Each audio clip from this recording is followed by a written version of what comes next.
ovdje, samo uzimaju ovdje. Čekaj ovdje, bit će ti bolje, ono bit će ti bolje. Čekaj, ne treba drugo, malo samo da se primi. Malo!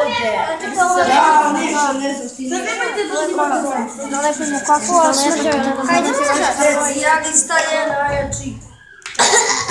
Učiteljica, ja sam proglasila na dva papira. Ajde sad, Ajde, ti sam proglasila kosu, drži ovo.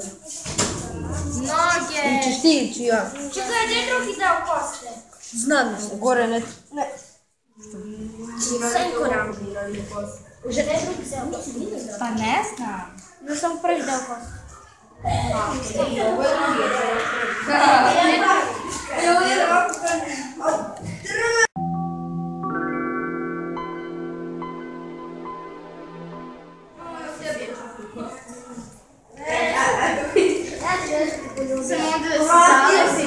Jesi ne pio? Njira, stajte mi! Joj, gledaj! Ovo kada je njira koza! Da! Šta?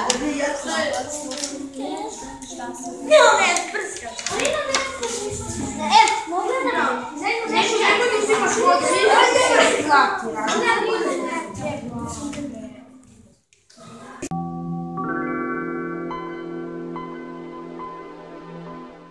Dramski prikaz Mini lutkarsko pozorište. Scenarij je napisao Bogoljub Neđakov, učenik 4. tri odeljenja. Dramski prikaz se zove Likovna katastrofa. Pozorištance, lutkice i scenografiju su napravili moji drugovi iz odeljenja. Prva scena u razredu. Hajde da pozivamo Pribor za likovnu kulturu. Može, to je baš odlična ideja. Evo tebi drvene bojice, a meni flomasteri. Zašto tebi ide sve uvijek bolje? Zato jer sam ja bogat, a ti siromašan. Ha, ha, ha. Ma ne možete tako, ja sam predsjednikov sin. Šina, djeco, šta se ovdje dešava? Luka mu se smeje zato što je siromašan. Sram te bilo, Luka. Ali ja... Nema, ali smesta da si otišao kod direktora na razgovor. Ona će mene da šalje kod direktora. Kažu ću od oca da je otpusti. Kasne, jesi li dobro? Jesam, učiteljice.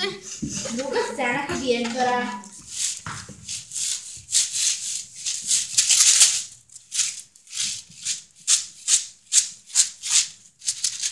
Dakle, Kosta, šta se desilo? Nadam se da me ti nećeš izneveriti. Sve je počelo ovako.